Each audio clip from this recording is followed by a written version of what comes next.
السلام عليكم، ازيكم يا حبايبي؟ عاملين ايه؟ معانا فيديو النهارده اسوأ عادة في كل برج اعرفها واعرف ازاي تتخلص منها فورا.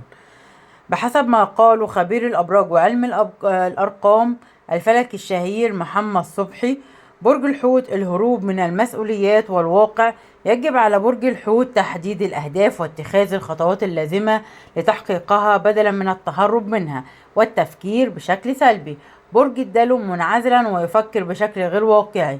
يجب على برج الدلو قضاء بعض الوقت مع الآخرين وتقدير الواقعية في تفكيرهم.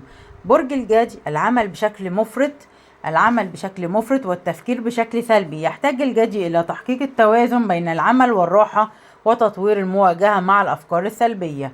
برج القوس مندفع ولا يفكر قبل القول أو الفعل. يحتاج القوس إلى تنمية مهارات الاسترخاء والتأمل ليفكر ماليا قبل اتخاذ القرارات. العقرب يتسم برج العقرب بالشك والغيرة، ويجب عليه العمل على بناء ثقته بنفسه وتطوير علاقات منفتحة وصادقة.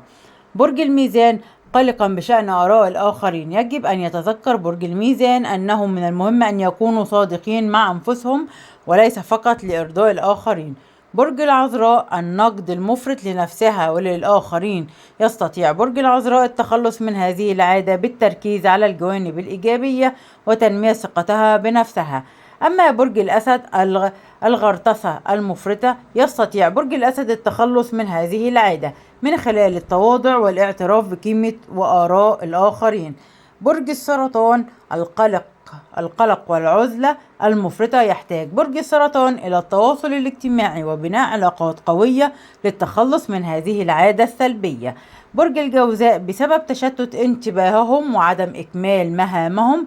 يجب على مواليد برج الميزان تنظيم وقته وترتيب أولوياته لزيادة إنتاجهم وتركيزهم. برج الثور العناد المفرط. يحتاج برج الثور إلى فهم قيمة التعاون والاستماع لوجهات نظر الآخرين للتخلص من هذه العادة. برج الحمل عادة برج الحمل السيئة هي العصبية المفرطة، ويمكن أن يتخلص برج الحمل من هذه العادة عن طريق ممارسة التأمل واليوجا لتهدئة العقل وتحسين الصبر.